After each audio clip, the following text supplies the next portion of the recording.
one. Go. All right, so testing, measuring, benchmarking is what we're going through today. Don't worry about reading what I just gave you now. Sorry, Mickey. Yeah, don't worry about reading what I've just given you now. It'll make sense when we do it in a little bit. Has any of you guys done any FMS stuff before? No? Good. So basically, it's a course that you can do as it's like a 15 CEC course. At the time, I paid $1,000 for it and had to fly down to Melbourne to do it because there's only one guy doing it in Australia once a year. They've since, through all this, doing it online. And in all honesty, it probably doesn't require a whole weekend to do. Probably requires a little more than an hour, but I can give you guys a bit of the basics on it, which I think are really, really good to run through. But the reason I wanted to give you guys this is I spoke about in that retention session that the importance of benchmarking your clients and showing them progress. And so just wanted to make sure that you guys had some tools to actually show progression with your clients, because obviously week to week you want to show them, what they're lifting and things like that, but you want to also be able to give them some big picture stuff. So the way you'll see it written around as FMS, and the dude who came up with it's this guy called Gray Cook, and the way it came about was he was a coach of like high school and college NFL players, a strength and conditioning coach, and he developed this system to screen for who was likely to get injured through the training programs. Worked on it over like 10, 12 years, and he finally got an invite to the NFL Combine to speak to all the strength and conditioning coaches of all the NFL teams about it, because a lot of his athletes had come through high school and had gone on to college and did really well on all the basic stuff. So do you guys know what kind of stuff goes down at the NFL Combine? They do, like a broad jump, they do a 40-meter sprint, but the big thing they do for all the position players is a 100-kilo bench for max reps. So, like, for example, an Aussie guy, Jason Williams, I think his name was. Anyway, he'd done in practice before the Combine 39 reps without resting at 100 kilos. Wow. So the guy's a beast, right? You can go on YouTube and Google like NFL Jesse Combine Williams. or NFL Combine. Oh, the guy that went to Alabama. Yeah. And well, what ended up happening was the record, which I think is bloody amazing, is 28 reps. That's not from the biggest dude. That was from a dude that weighed 90 kilos. Wow. Like, you think about what's going, like the strength in that. And so this screening tool is kind of set up to be able to allow guys to put the training in to get through this shit and play football. So he went to the NFL Combine. They have a conference attached to it, and he was the last speaker on the morning of the last day of the Combine. And apparently everyone went out on the piss, and only one coach showed up to his session, this guy Gray Cook. And when the one guy showed up to his session, he's the strength and conditioning coach from the Indianapolis Colts. And so Gray went, well, seeing I don't have a session, how about I just take you through the thing and show you how it works? So he took him through it, and the guy's like, fuck, this is really awesome. And he went back and put that into place with the Colts. And that year they went from something like 60 non-impact injuries, so not from getting your head knocked off or anything, but 60 non-impact injuries to 4 that next season, and they ended up winning the next couple of Super Bowls. They had Peyton Manning, which helped a little bit, but so now something like 30 of the 32 NFL teams put this into action, which is pretty cool. There is an argument over how useful it is as a tool, but what the whole point of it is to do as a movement screen, just to take clients through it and go, all right, if you really suck at any of these, there's a likelihood that may lead to injury down the road if because injuries either come about because of volume, speed, or load, right? Any changes in those will produce some kind of injury. And so if you take a client, you either increase their volume, increase the speed that they're working at, or increase the load that they're working at significantly, and they're shit at any of these screening parts, then that's likely to happen. So look, I'll explain all the different ones and then show you. I think there's only a couple of them that are really relevant for us to do. If you are training athletes, then I think learning the whole screen is definitely good, but there's only a couple I think we should do with pretty much all of our clients. So one's the overhead squat, which is basically grab a piece of dowel. Can you squat down, keeping the bar over your head to what do we do if we can't do this? So what I want you to do is not like me, but watch this video. So with the overhead squat, the point with the overhead squat is the scoring system goes 0, which means you can't do it without pain, which is significant. 1 is you can't do it. 2 is you can do it, but you need to make an adjustment. And 3 is you do it with no adjustments. So if you were able to grab the dowel, squat down to full range while keeping it above, obviously not leaning forward or any weird positions or twisting, that's a 3. To pass the FMS screen, you just need to get 14 total points, which is a 2 on everything. So the 2 is chocking the heels an inch, and can you do it with chocked heels, which I can do no problems. And so you could do that. A 1 is, even with chocked heels, you still can't fucking pull it off. So, and the chock is only supposed to be an inch, which is not a huge, it's not like 5 kilo plate of high heels. Yeah, it's not one of those fat plates. It's probably one of the bumper plates is a good way to go. So the deep squats one, the hurdle step is complicated to set up, and I don't think we need to do it. And you need a special thing for it. But basically what you get is a piece of rubber band at knee height. You're supposed to have the dowel on your head here, and you're supposed to be able to step over, touch to the ground, and step back. Over, touch, and step back. You will be surprised how many people can't get their leg up and over without clipping the band. Can't do it without going like this, so having to counterbalance like that, and then can't effectively touch there and come back without completely unloading on there. That would be 70% of my clients. You reckon? Yeah. Oh, 80. And it's a test mainly of is lateral stability through the hips. So can you do it without doing that, which is really common. The inline lunge is basically you get on the board and you're supposed to go so that far apart, feet perfectly in line. You're supposed to grab the dowel like this, one hand behind your head, one hand behind your back, keep it in contact with your head, your shoulder and your butt, down into that position and back up again on both sides. Again, that one often, people can't do it without leaning, or they just out of balance altogether. Okay, we can all do the shoulder mobility one, so everyone on your feet for this one. So the way this one's measured is, first you'd measure out the length of someone's palm. If you can get your hands close enough together that they're inside the length of a palm, that's a 3. If they're inside a palm and a half, so that's about that far, that's a 2. And if you can't get them inside a palm and a half, that's 3. So the way you do it, everyone arms out like this, thumbs inside your fists, okay? And then one smooth motion. Now, the distance between your hands needs to be that palm. So spin around, let me see. Jesus fucking Christ, Matty. So see Trav's there. See how Trav is probably right on the borderline of a hand, right? So you go probably a 2 there, where you 2 motherfuckers are getting a 1. Hachi's struggling. Mine's always been More than me foot. Yeah. Now, but where What this? am I? Because I have no Mine's idea. always Yeah, been you're a Big 2. guys do. You're a 2. Big black guys. Edit that out. So that's that way, and then the other way. Oh, that's better. You're better one side than the other? Usually people do their good side Just first. small Oh, difference. Justin's worse.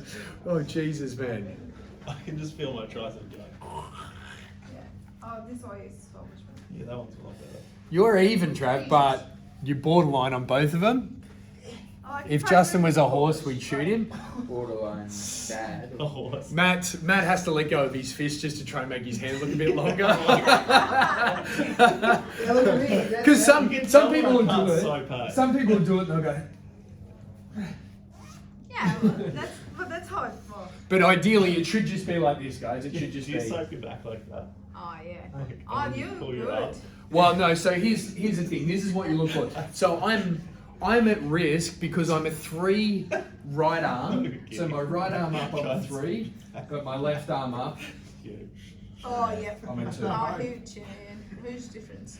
Yeah. So there's a significant difference. So that's not great. I mean, obviously, a few years of one-handed sport will mess you up on that. Need to work on that.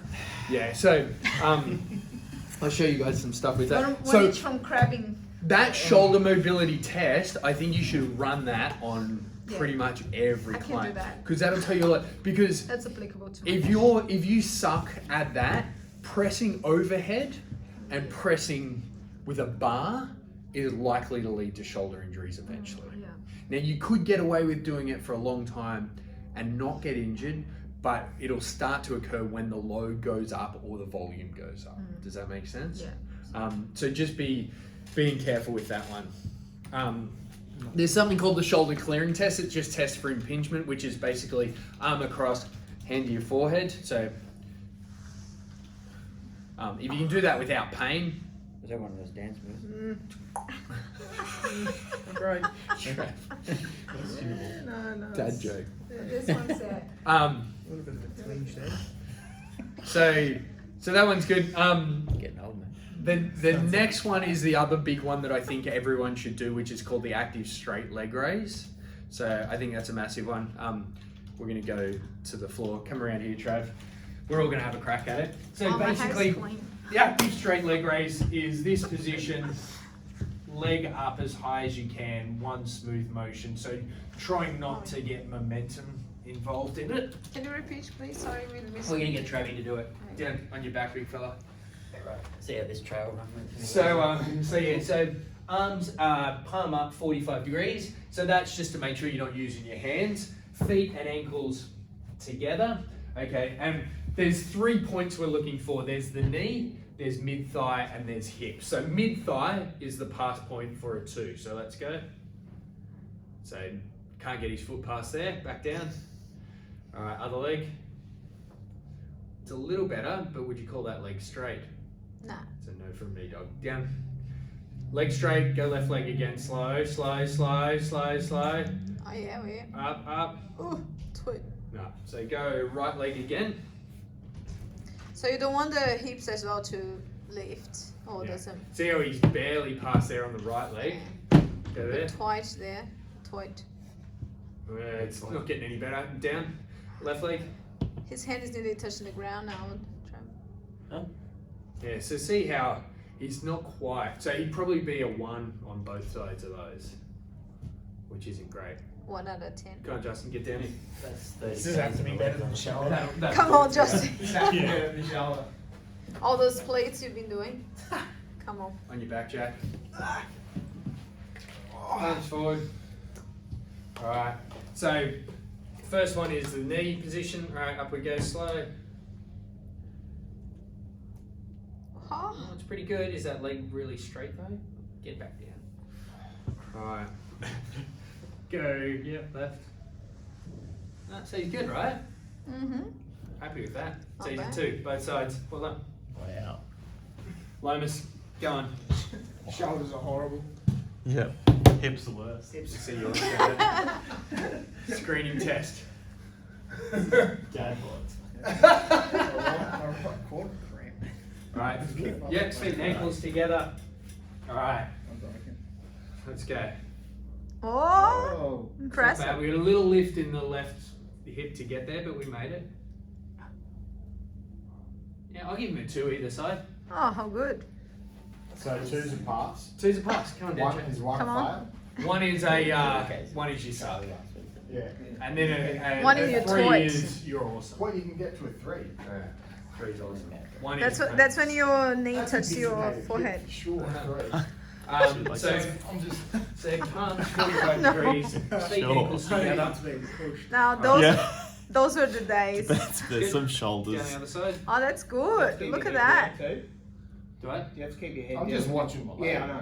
But Here you go. he's Oh, that's good. good. Yeah, I mean the only way you can help is by pushing your hand into the ground to That's help why stabilize yourself. That's why it's palm that's up, why because you you have can't do palms shit. up, yeah. So it's pretty good. Well done. Alright, let's see it. Pachi, Oh god. descending. Oh, my hamstrings are like super tight. Oh, yeah, I was thinking about making an excuse. So before I she's said Leave it, it. Justin, leave it. On your back. Ask Danny. Alright, let's see it, girlfriend. She's a pass on the right. Down we go. Hurts. Beautiful. Yep. Well done. So where are you situating your hand? Mid thigh. Mid-thigh. Yeah, so if you can't get to knee height,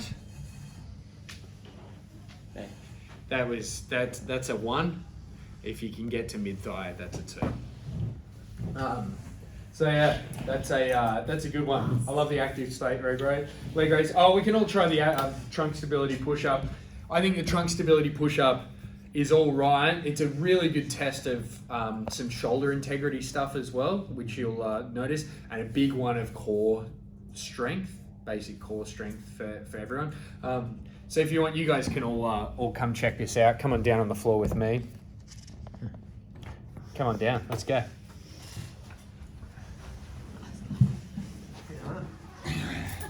So I'll show you the position so you can see it really clearly, and then you guys can have a crack. You can do it 2 at a time. So basically, for guys, it's you make a diamond here with your thumbs at your eyebrow height, and then you go out to shoulder width, elbows up, toes off the ground, and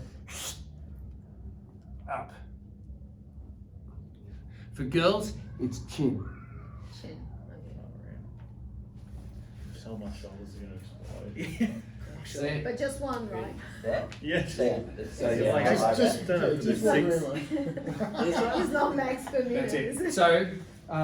So thumbs at eyebrow. So bring them out to shoulder width. So your thumbs lined up with your shoulder now. Cool. So about there. Yep. So about there. Okay. So then toes in, thighs up off the ground. Oh my god. Yeah, you got it. It's good. So you could argue maybe mine was a 2 or 3, somewhere in the middle there, because I kind of to get going a little bit. You guys came up nice. Let's go. shoulders didn't explode. I was scared. yeah. After 7 months of shoulder injury. Get your head on ground. So thumbs to your chin. Okay, out to shoulder width. Thumbs to my chin. Yep. So now out to Yeah, shoulder the width. Let go. About there. All right. Elbows up off the ground. Pachi, elbows up. Elbows off the ground. Elbows up high and up. Struggle. Worm. Earthworm. Your other cheek. Get a little worm action there. She's that other cheek. So try to say your It other was cheek. my brain that was hurting. I was just so to give so many instructions. 3. Easy. It's good. But He's been training 6 hours a day for the last years. He like lifts I grown. got to watch. I got to watch it as well. He lifts grown men off him all the time with jiu-jitsu. So that shouldn't be hard at all. So yeah, guys, that trunk stability push-up one is a good one. But what it can show you is, you know, if you don't have, when we're talking core strength, what we're really talking is, do you have the ability to hold everything in line while you lift yourself up there, which is a good indicator. So there's stuff you can do with that one. And then the rotary stability, which I'll get you guys to try, which is interesting. So this one is hands, hips, and knees all at 90 degrees, and the to get a 2, you have to be able to do out, elbow touch your knees, out, back, out, elbow touch your knees, out, back. To get a 3, you got to do elbow and knee on the same side without completely leaning over. So it looks like this. Oh. It's as good as anyone I've ever done.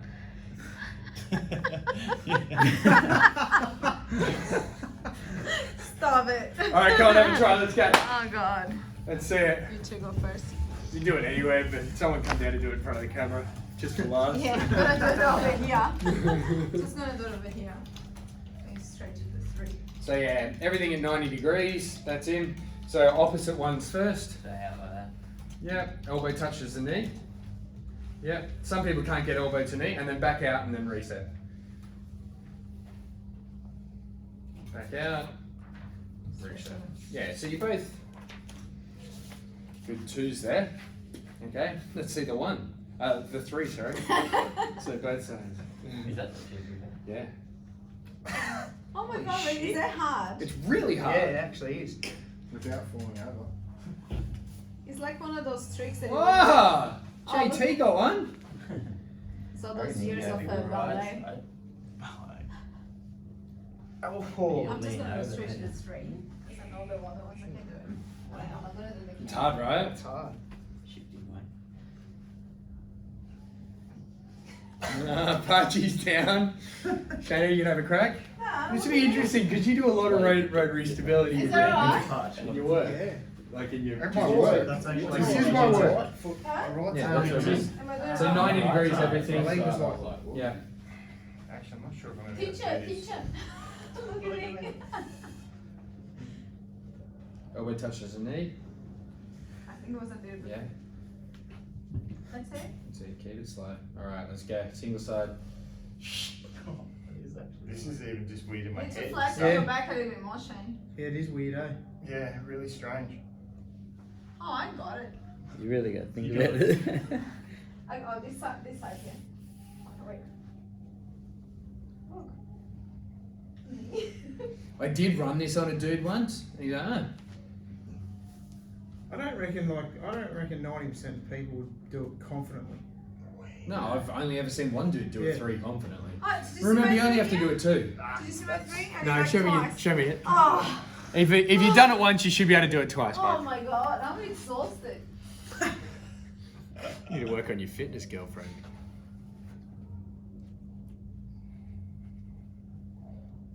Am I doing it right? It's good, yeah. Try the other side. Little balance-ish.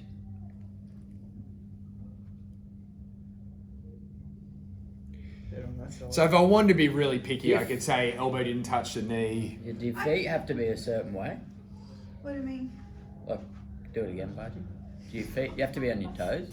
Yeah, that. If you watch it roll yeah, on the roll side, forward, yeah. so it balances. So, Parch, go up on your toes. On your toes. Oh, see. here. Yeah. Yeah. Oh, Yeah, it's what fuck? that makes it way harder. Because Yeah, you because you got balance to stuff. balance it. Yeah. Yeah. Okay. Give myself a But I mean, look, again, you only have to be a 2 to pass the whole thing, right? So the whole Does that purpose mean of I it. go to the What football? one is that? What's that? What one is that? That's Rotary the stability. rotary stability test. Oh, they're just on the top one. Did you hear that? No, they're Where's the screening sheet? Who's got a screening sheet on? You got one.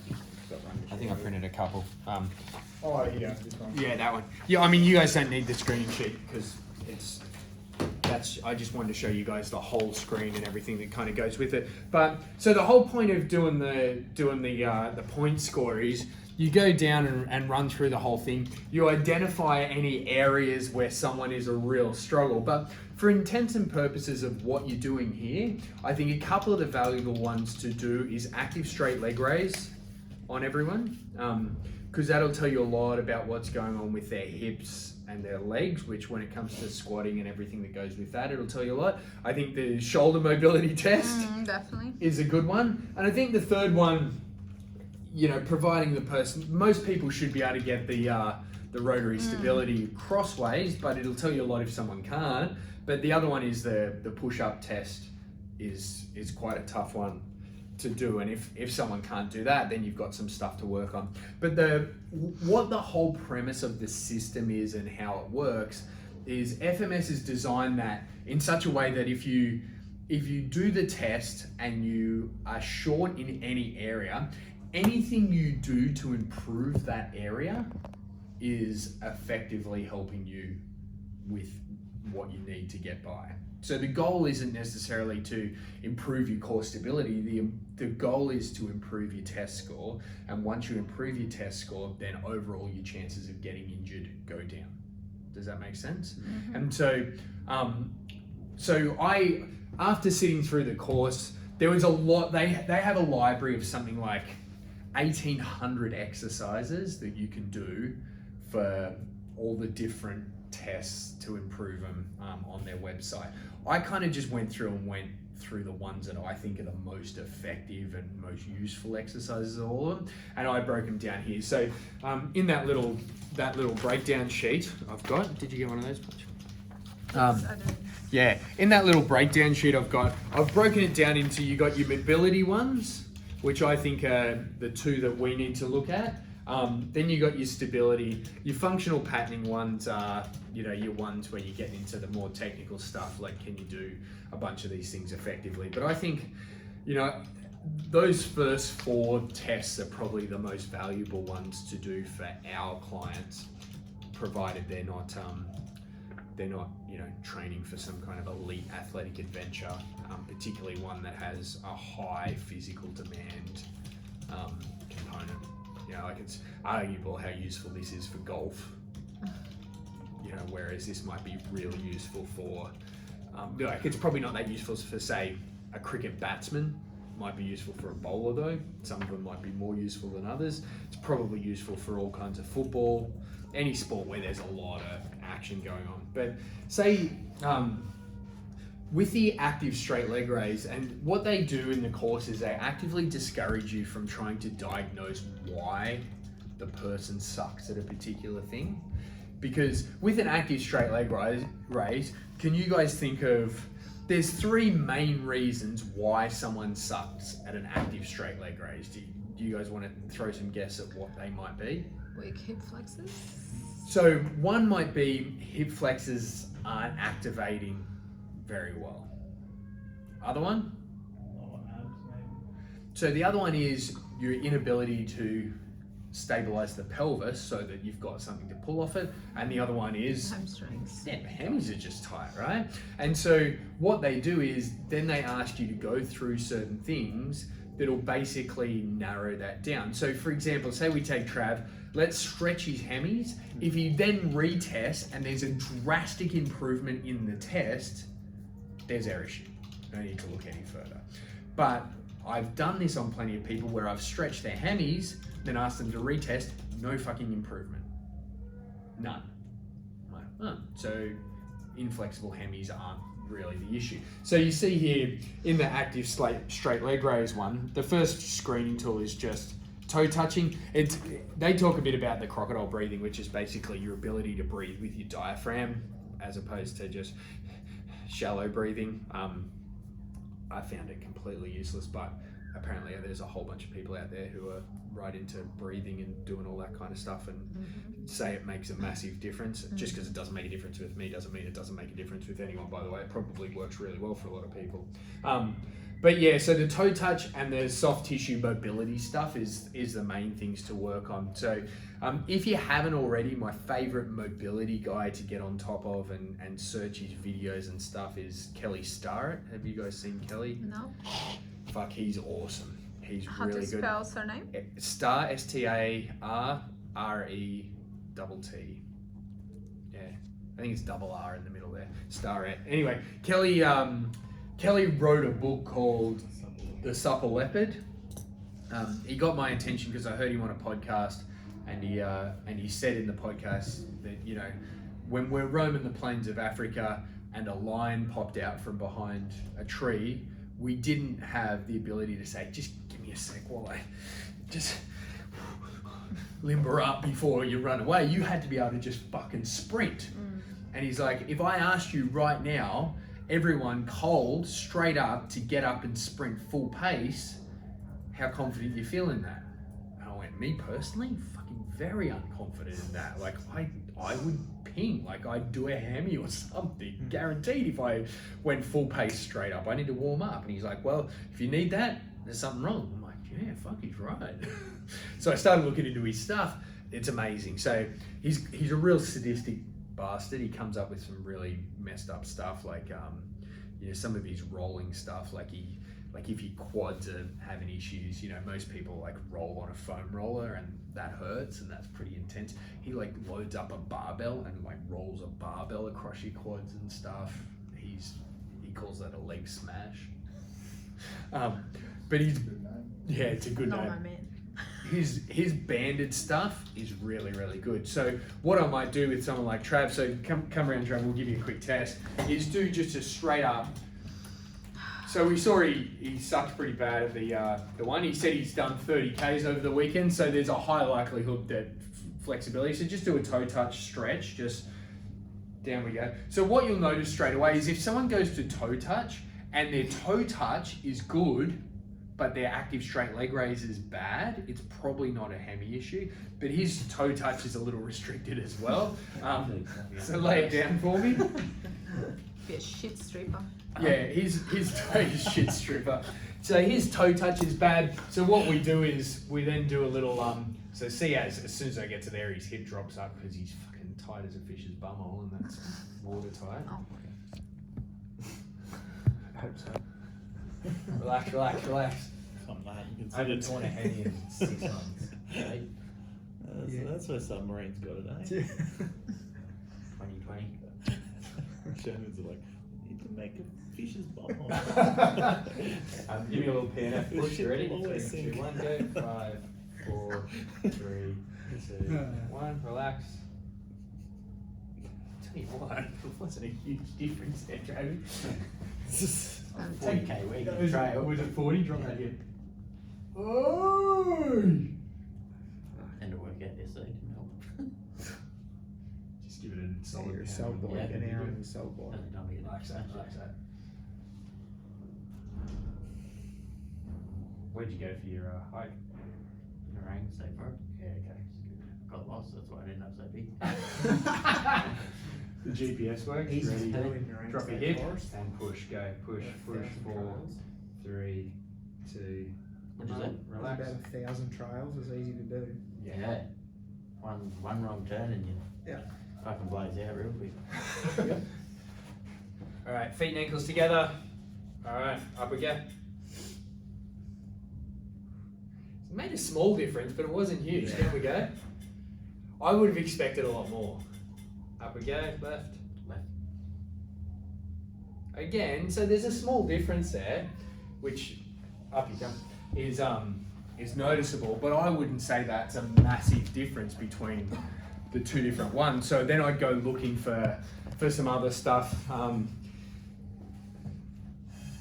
The active straight leg raise with core activation is the one that I found did the most. So that's where you get the person to lay down, you hold a band above them and get them to pull the band down to the ground. What that causes is a massive big switch on, and then get them to do the active straight leg raise, and sometimes the difference in that I've seen go from like not passing to 90 degrees, which is significant. So there's a bit to do there, and then there's a whole lot of these that basically what's going on is sometimes the problem is one muscle struggles with inhibition, so your hammy just doesn't want to switch off to let it go. Sometimes it's one muscle doesn't want to switch on enough to do the movement, and then sometimes it's other muscles in and around it that he talks about it being patterning. So ideally what should happen when you switch on, with every step you take, every squat you do,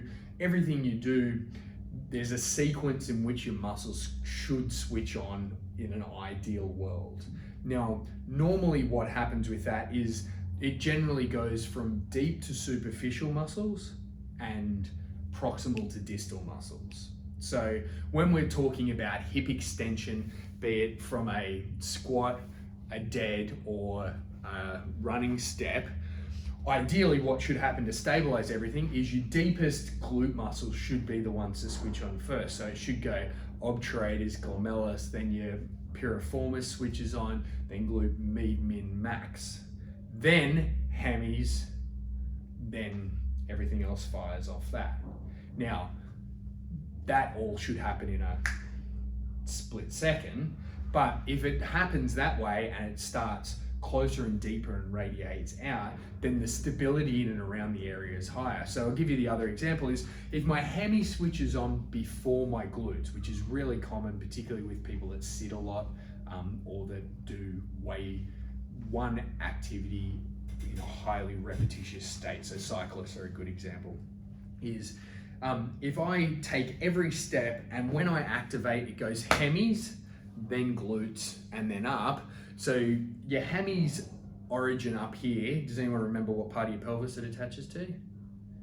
Getting techo here. So right on the bottom of the ischium, which are the two hooks down the bottom of your pelvis.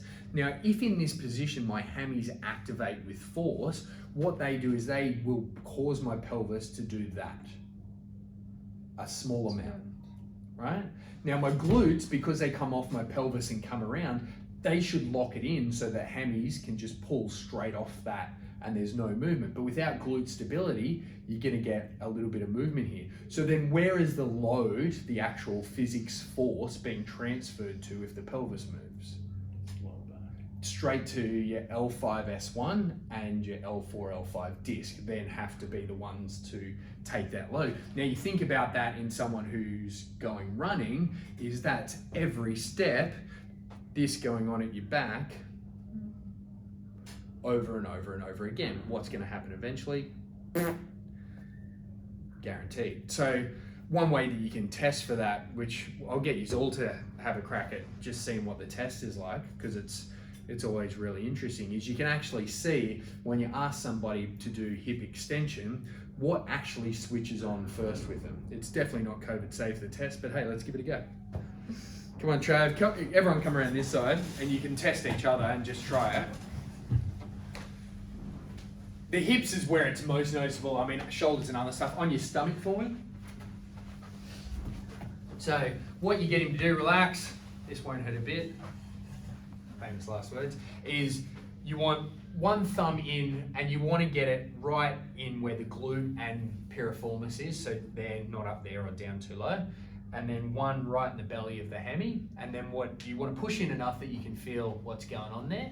And then what I want you to do is pick this leg up straight as a whole. Go. Do you guys see what happened there? Just to feel which relax, one. relax, relax. Yeah, which one activates first? Go.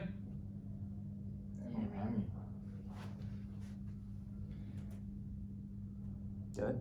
Yeah. Massively, right? Relax, relax, relax.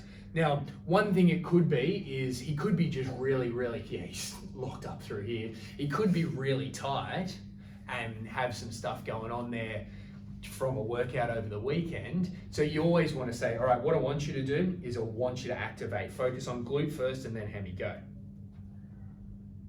So he was able to do it, right? Do it again. Okay, so he can do it, but there's something going on there that's stopping him from doing it. I wouldn't be surprised. You can feel all through here. That's fucking tight as, right, Trav? Yeah, somewhat. Yeah, that's his sacroiliac joint there, which is where all that load's being transferred to. I wouldn't be surprised if maybe when Trav fatigues, hemis take over and get a little excited and start causing all the tightness and everything to go through here. If you want to do it to me real quick. So you go one thumb in the butt. There. Yeah. And there. Just one knuckle deep. And ideally it should be on the side.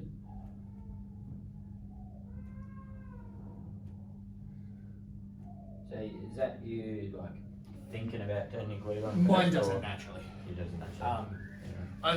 I had an issue with that a long time ago and I did the work to sort it, but test each other out, go. You two, let's see it.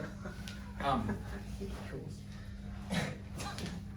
touch, get it in deep.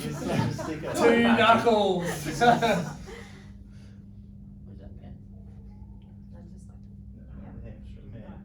Go. Yeah. It's very heavy active. Try the other one. But are you thinking about? No.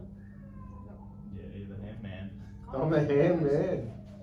Yeah, okay. So Go the other side, Shannon. See if you can really focus. See if you can get glute to 5 first. Ready? I'm gonna try not to think about it. Yeah, there you go. So it is doable. Yeah. You'll have clients that can't fucking do it. No matter what you say, they just cannot Yeah, fucking they can't fire. get their bum to go. They cannot fire. Go again. Titus, Drop it. Is your thumb okay? Ding! You just hear a crack and it's Justin's thumb. Yeah. How'd you break your thumb? Again? Pudgy's butt. That was a hammer. Really? Yep. Been breaking Can you do it again? Yep. I'll think about it. You like that? Can you do it again? Clean. Wait. Pudge, drop it, relax, and go. Yeah, it's heavy. Still Hand. hamstring. Yeah. Still hamstring? Still Yeah. hamstring. Because when you were Anyway. explaining, that's exactly what is happening to me. That's why I hurt my back Yeah. squatting, and then every time I ran, Yeah. I get the pain, and it starts L3 or 4. So what that can be is that's a sequencing thing going on where you're activating out of sequence. You're very Yeah. hammy dominant and things are going off there. So what you want to start doing is start doing some stuff to activate glute first into hammy and get that going. So what you'll have is if you've got a client who can't get glute activation no matter what you do, then just straight up glute exercises are a great thing to do for that. You know, one thing you'll see So you is do that first thing before yeah, session. and I like to do it as warm-ups with anyone that Yeah, yeah. struggles anyway. Yeah. But you'll see a lot of people do like the crab walks Yeah. with the band around your knees. It's fucking doing nothing around your knees. Yeah. It needs to be around your feet. Okay. Not even you wouldn't even. Ankles is better, Yeah. but feet is where it's at because what can happen is if it's around your feet and as you pick up, the band is trying to do that, rotate and pull. So the only thing to do the opposite of that is glute. Ankle, it's pulling inwards, which is getting your glute minimus going, but you want the rotational pull as well. Does that make sense? Whereas when you're in knees, anything above the knee is you can still fully rotate inwards and do that movement, and it's fucking pointless. Like you're just doing tensor fascial latae then, which is just going to give people ITB pain. So you want to go feet and get them to do it and watch that this doesn't happen. That's right. So unless you've got good activation in your glutes, like round your knees could still work if you've got good activation with your glutes and you're just You hold them out. if you're just holding them out. But for people that have got shit activation, it's useless. Yeah, and even for people who are good, like you could get away with doing it terribly, and it's really hard, almost impossible to notice. Where with feet, you can't get away with shit. Like it's very noticeable. Does that make sense? Yeah. Now that's one thing to do. Other ones that he's got, which we can stay here and do a couple. So active slate rows is the straight leg bridge and the leg lock bridge. So the leg lock bridge will tell you a lot about what's going on. So you see people do, they can do the straight leg bridge, but then the question is, can you do a leg lock? So the difference with a leg lock bridge is as you pull this down, then now anything on this side that was helping out is fucking out. So now can you get up like that? Whereas if you're like this, I can still use things on this side to push me up. That I've got, it's all, like if you guys try it, it's fucking, it's significantly harder, the leg lock. And being able to get up to straight line from knee to shoulder is quite difficult. Just fun. Hips don't go as high. I expect you guys should all be able to get them done, but you'd be surprised how many clients really struggle with them. Hip crack. It's nowhere near as quick though. Like it's not. No, it's not. It's not as explosive. Like if you do that compared to that, it's harder. The top, very top end is like it's not as quick. But yeah, so the leg lock bridges are good. The other ones that I've got there. Oh shit, it's over there. That's fine. Yeah, the other ones that I've got there that I thought were really good is with the static motor control. So again, trying to decide is it a flexibility issue, which you do more mobility stuff? Is it a motor control issue? So are you able to lock your pelvis and everything down? So that's where your chopping and lifting come in handy. So those are really good. and then even trying to do them double kneeling without going like that. A lot of people will chop, but being able to chop, and even harder is the lift up from those. And then, you know, even practicing hip hinging with. Would you do that one on the cables? Yeah, I like chopping and lifting on the cables. There's a bar that he uses a lot that's a straight bar with a handle, a clip at the end, so that it forces you to fully rotate in. For my adaptation is I just grab the tricep rope, pull the rope all the way through, and then do it like that. And then single leg deadlifting, a lot of people single leg deadlift weight same side, is once you go other side, then it's got rotational force to it as well. So being able to do that, what stops that shift in rotation ideally should be glute. So it should be, does that make sense? So just really locking on, activating and getting people to do those with, for me, doing those effectively kind of falls apart after a 12.5 kilo. Like by the time I'm at 15, I'm starting to struggle a bit, but I know that when they're really good, my deadlifts feel much better as well. So, because they're your patterning things. And then your other stuff to look at as well, which is where it'll come up, which we'll go out into the floor for a little bit and I'll show you some other stuff, is you'll see it when people are either under heavy load, so leg press really shows it a bit, is you get this. Mm-hmm. That's glute switching off. Yeah. So you'll see that a lot. The other place you'll see it is when people are jumping, they'll go and collapse on jump. That's when, okay, things aren't activating. Because a lot of people can do an exercise in a slow controlled environment, but it's under speed or load that it starts to fall apart. Does that make sense? So something you can do is you can grab a band. So say Parch is going to do a deadlift, is wrap a band around there and pull it across like this. So the band is pulling her knees inwards, and then make her lift, like maybe deadlift, a decent load with the band. So you're fighting against it. Does that make sense? Yeah, I've been given that one before from a physio. Yeah. Physio. Yeah, it's a good physio one. So anything where you use a band to do this and they have to fight against it to do that is good. But I'll show you guys my favorite one, which I think you'll love, Parch, which will sort or help with your back stuff a little bit as well. Shoulder mobility stuff. It was Captain Shoulders.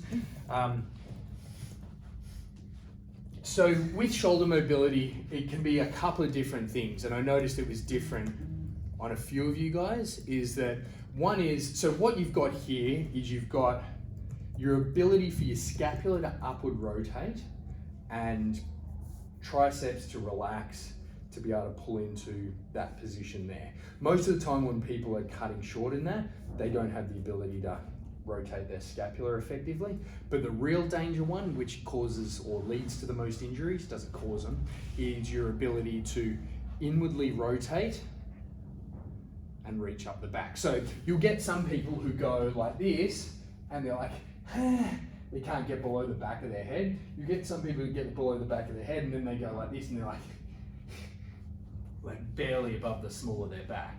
And you get some people who get up pretty high, but ideally they should meet pretty much in line with your scapula. So if you have a look at it again, when you guys do it, is one hand significantly, like if you see here on mine, right? My left coming up is mid-back, my right's not bad, but then when I go this side, see how my left is fine, but my right's inward rotation struggles a little bit. Does that make sense? I thought that was just there was too many muscles in the way. Big bicep. Is that from one side as well? Yeah. So what?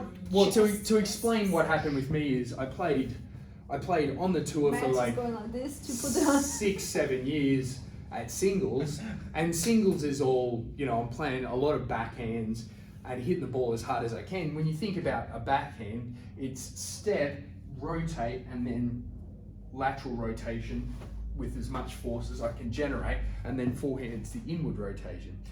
Then I went on the doubles tour for a while, which is just purely doubles, and I was on the right wall for basically the whole time for 4 years, and so I went to hitting just a shit ton of forehands. just a massive amount of forehands. And so everything on my internal rotation got really tight and chunked up. And what ended up happening is I started getting pretty decent shoulder pain in the front here, to the point where for 10 years, I couldn't warm up on the squash court on the forehand side. I'd have to warm up on the backhand, and then I'd finally be able to hit a few forehands. And it's only been the last 6 months that I've been able to warm up on the forehand side without pain. And that was all just because rolling that in. And then when I go to get here, I can get the rotation there, but then I can't get up and through as well as what I would. Does that make sense? Mm-hmm. I'll show you guys a couple of little movement things for that as well. Yeah, so some of it's your ability for like thoracic mobility. So can you actually get any movement and rotation through your thorax? So a good one to do with that is just the how high you get on that, right? Some people cannot get anywhere near. Oh, I see I struggle a bit more on that side. Anywhere near 90 degrees. Test yourself on that real quick. So was that the shoulder mobility one that you did? That was Yeah. See, look at that. Oh, That's that's horrible. So your thoracic mobility is shit house, Justin. It's like a 80 That's why I don't Like, overhead. do the other That's why I don't side. overhead Do the squat. other side. You shouldn't even overhead press, bro. Oh god. That's probably why it hurts you. Yeah.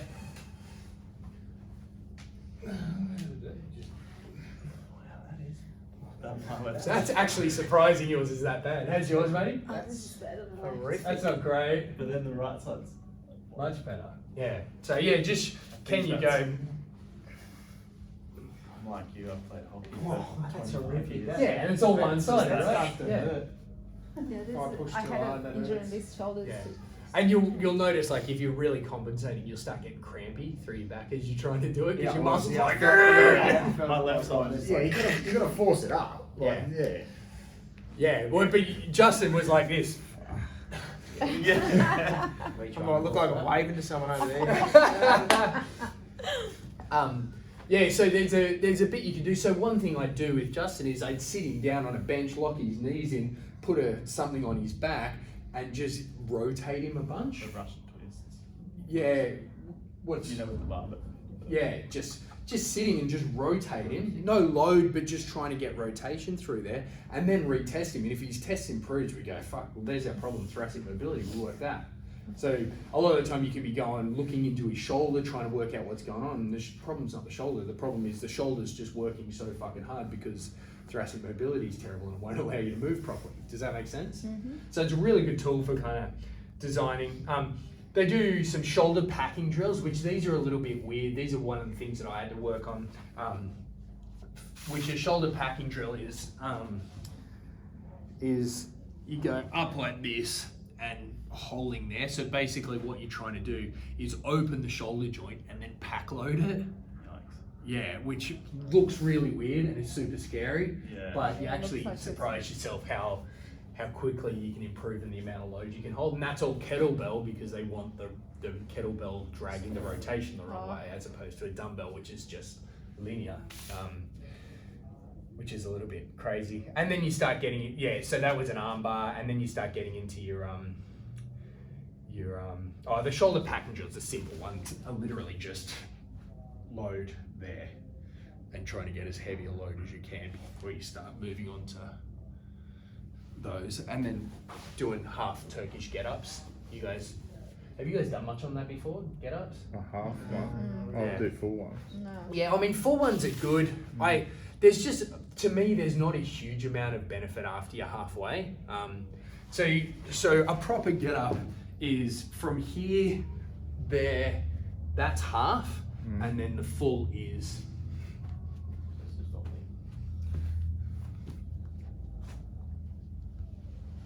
down like that.